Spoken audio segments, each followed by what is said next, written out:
Are you someone who enjoys harsh desert landscapes, doesn't mind extreme heat, and is willing to take on the risk of skin cancer?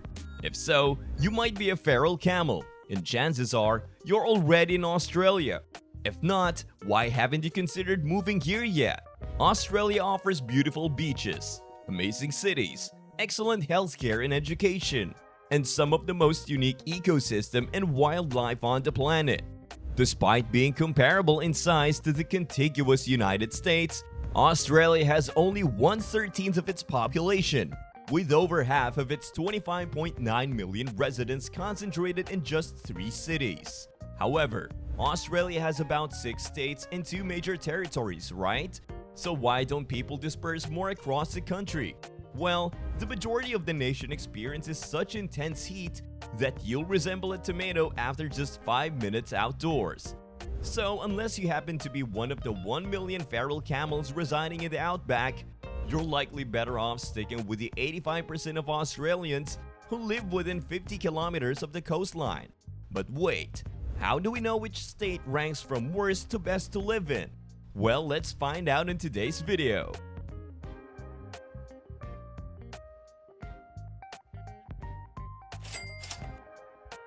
Let's begin with a quick honorable mention.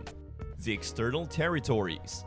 Yes, Norfolk Island, Christmas Island, the Cocos Island, and a few other islands that remain uninhabited. Don't worry, I didn't forget about you. These places aren't bad to live in. In fact, they are stunning, featuring unique wildlife and breathtaking landscapes. Christmas Island is even nicknamed Australia's Galapagos due to its distinctive red crabs, booby birds, flying foxes, and a variety of other animals found in the tropical jungle and surrounding coral reef. Among these islands, Norfolk Island, the largest and most livable, boasts the world's tallest pine trees, beautiful beaches, rolling pastures, and some of the rarest birds. If you can appreciate a slow-paced lifestyle, don't mind limited modern conveniences, and can handle the higher costs associated with shipping goods, the external territories might seem like a paradise. However, with a combined population of only around 5,000, the extremely isolated lifestyle may not be suitable for most. Number 8. Northern Territory. Population 254,000. If you're solely focused on earning a substantial income and don't mind the absence of infrastructure or being secluded from the rest of the country, the Northern Territory could be a suitable choice. It boasts the 3rd highest median household income among states or territories at 115 grand. And the median home value is the lowest, standing at just 515 grand. Moreover, there's no property tax. However, it's crucial to remember my earlier point about a significant portion of Australia being uninhabitable. Much of this challenging terrain is located here. The southern half of the territory experiences a climate akin to the Sahara Desert, while the coastal city of Darwin is more livable with ample rainfall during the wet season. It also contends with high temperatures, humidity, cyclones, and severe flooding. Despite constituting 17.5% of the country's landmass, only about 250,000 residents, or merely 1% of Australia, reside in the NT. It's the only state or territory that witnessed a net population decrease over the past year. However, the scarcity of people is a reason many appreciate living here. From Litchfield and Kakadu to Uluru and Watarka National Parks, the territory offers vast, unspoiled wilderness that you can enjoy in solitude. Yet, being too alone might not be advisable. The Northern Territory claims the highest number of saltwater crocodiles in Australia and stands out as the most dangerous state or territory, with a violent crime rate of 323% above the national average. Number 7. South Australia. Population 1.829 million.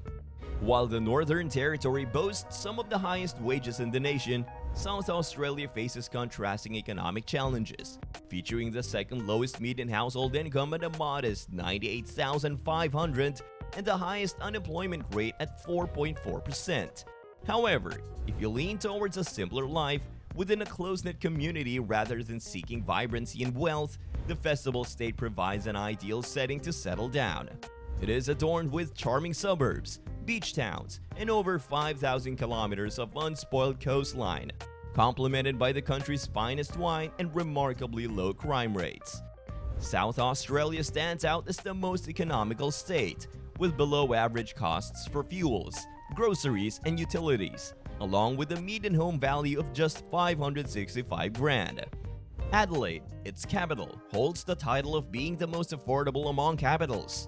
While it may be considered the most uneventful city with over 1 million residents, a bit behind the times with supermarket closing at 5 p.m. on weekends, Adelaideans appreciate its intentional design. They value the city for offering urban amenities like great food, museums, parks, and festivals while retaining a small-town charm with minimal traffic, a strong sense of community, and easy navigation without toll roads. Additionally, beautiful beaches and waterfall hikes are conveniently within a 20-minute drive from the city center. Number 6. Queensland. Population 5,418,453. Queensland stands out as Australia's favorite vacation spot, and there's a good reason for that. It's highly safe, boasts the most national parks, and offers a diverse landscape featuring iconic places like the Great Barrier Reef, Tree Rainforest, Porcupine Gorge, Lamington Gyro, Girindin under a volcanic black down tablelands, and Great Sandy National Parks. Notably, it hosts the only Everglades ecosystem outside of Florida, making it arguably the most beautiful state. If you prefer a more relaxed vacation, the Sunshine State has you covered with numerous theme parks, resorts on the Gold Coast, and over 13,000 kilometers of stunning beaches. While it used to be primarily a holiday destination, this is changing rapidly as more people discover Queensland's exceptional small cities and towns. It's currently the fastest growing state and one of only two where over half the population doesn't reside in the capital.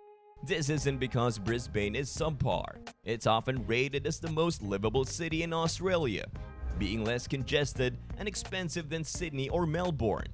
Brisbane still provides substantial urban amenities, and it's undergoing rapid growth, particularly with the 2032 Olympics approaching. Despite Queensland having the second fastest growing economy among states, it lags with the third lowest median household income at just $105,000. This, coupled with a booming housing market with a median home cost of $788,000, results in Queensland having the highest poverty rate at 13.5%. Number 5. Tasmania. Population 579,000. Tasmania stands out from the rest of Australia, and that's because, well, it's different. Positioned about 200 kilometers south of the mainland, Tasmania is the smallest state in both size and population. It boasts unique landscapes and species not found anywhere else, enjoys consistently mild temperatures, and has the cleanest air on Earth. As an adventurous paradise, Tasmania features destinations like Cradle Mountain, Mount Field, and the Bay of Fires, all easily accessible from any part of the island. Additionally, it's dotted with charming small towns whose residents are among the friendliest you'll ever meet. The capital, Hobart, surpasses expectations with its rich history, beautiful architecture, excellent dining options, bars, cafes, and the renowned Mana Museum. While bustling city life is limited, Tasmania is perfect if you seek a slower pace of life surrounded by pristine nature. Ideal for retirees or those working online. Despite having the fastest growing economy, Tasmanians' median household income remains the lowest at just $89,600, and the unemployment rate is 4.3%. However, the cost of living is reasonable, with a median home price of $691,000, affordable, high-quality produce, and low energy bills, thanks to the widespread use of hydroelectricity. Number 4. New South Wales. Population 8,279,000. Oh, and here we have Australia's oldest and most populous state, housing Sydney, the country's most populated city. While Sydney's significant urban offerings, multicultural atmosphere, high quality of life, and scenic beaches and harbors are widely acknowledged, New South Wales extends beyond its capital, covering over 800,000 square kilometers. It encompasses 18 diverse bioregions, featuring sandy deserts, lush rainforests, rugged mountains, rolling hills, grasslands, rivers, and coasts. Surprisingly, iconic sites like the Three Sisters, Kurakurong Falls, and Hunter Valley are all within a 2-hour drive of Sydney. If the hustle of big city life or peaceful landscapes isn't your preference, New South Wales provides an abundance of mountains and beach towns, along with the notable small city of Newcastle. Overall, it stands out as the most balanced province, catering to various lifestyles. So why does it only rank 4th? Well, it's quite expensive, boasting the highest median home cost at $1.22 million. To be fair, Sydney maintains an excellent and diverse economy, offering decent wages with a median household income of $114,000 and the lowest unemployment rate at just 2.9%. However, living in Sydney comes with downsides such as pervasive traffic, crowding, and a reputation for some of the worst nightlife in major cities. Number 3. The Australian Capital Territory. Population 466,000. Spanning less than 2,400 square kilometers and comprising only Canberra, its suburbs, and the Modgee National Park, it's not surprising that many Australians don't consider visiting this place. However, this is unfortunate because, while Canberra might not be the most thrilling city, given that it's planned as Australia's capital, it hosts the distinct of being one of the world's most livable cities. It boasts the second lowest crime rate and unemployment rate in the country, the highest median household income at $150,000, and an exceptionally low poverty rate of just 5.4%. Residents of Canberra have little to fret about, especially as they are close to stunning mountains, with the picturesque Molonglo River flowing through the town. Despite meeting all the statistical criteria, Canberra often feels somewhat vacant, offering limited activities for those unfamiliar with locals. The central business district is predominantly occupied by office buildings and roundabouts, and while there are walkable areas like Bratton with shops and restaurants, Canberra seems more like a collection of dispersed suburbs with a few town centers than an actual city. However, being the capital, it hosts numerous outstanding museums, galleries, and gardens. A word of caution though, Canberra is one of the rare Australian cities that experiences true 4 seasons, including cold winters. Number 2. Victoria. Population 6.65 million. When you think of Victoria, Melbourne likely comes to mind. Known as the true cultural capital of Australia and famed for having the best coffee in the world. Seriously, try proving that wrong. Melbourne offers an almost impossible to bore experience with its exceptional music and art scene, and vibrant alleyways filled with trendy bars, restaurants, clubs, and cafes. However, the Garden State has more to offer than just being a haven for hipsters. From skiing in Falls Creek to observing penguins on Phillip Island, experiencing the stunning ridges on Grampians National Park, and exploring the cascading waterfalls and rainforests of Yarra Ranges and Otway National Parks. Victoria, despite constituting only 3% of Australia's landmass, boasts remarkable scenery. Victoria is also by far the safest state and it's home to the Great Ocean Road, considered the most beautiful drive in the country. While 75% of Victoria's population resides in Melbourne, there's a good reason for that. With a thriving job market, renowned universities, rich history, a hip and inclusive culture, and excellent public transit, nightlife, and infrastructure, it's no surprise that Victoria's capital is growing faster than Sydney and is likely to surpass its population by 2050. Despite being relatively more affordable, it's still quite expensive, with a statewide median home price of $966,000. But did you know about Melbourne's unpredictable weather, where you can experience 4 seasons in just an hour? Yep, apparently in Melbourne, temperatures can drop to 10 degrees Celsius in just 3 minutes. Number 1. Western Australia. Population 2,846,000. Being the largest state in Australia, covering almost 1/3 of the country's total area, doesn't always equate to being the best. But Western Australia proves otherwise. Embraced by 21,000 square kilometers of captivating coastline, this state boasts enchanting, untouched wilderness. What makes living here even more appealing is its affordability, with a median home value of just 630 grand, coupled with a second highest median household income of 116 grand. This is largely attributed to the abundance of mining jobs, though their stability may vary.